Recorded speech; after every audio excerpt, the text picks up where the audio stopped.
Hi! In front of me is TOSCIDO P101 and today I would like to show you how you can manage autocorrection.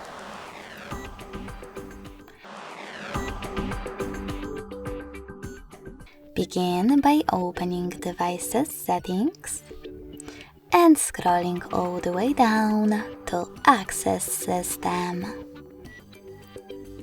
Then select Languages and Input,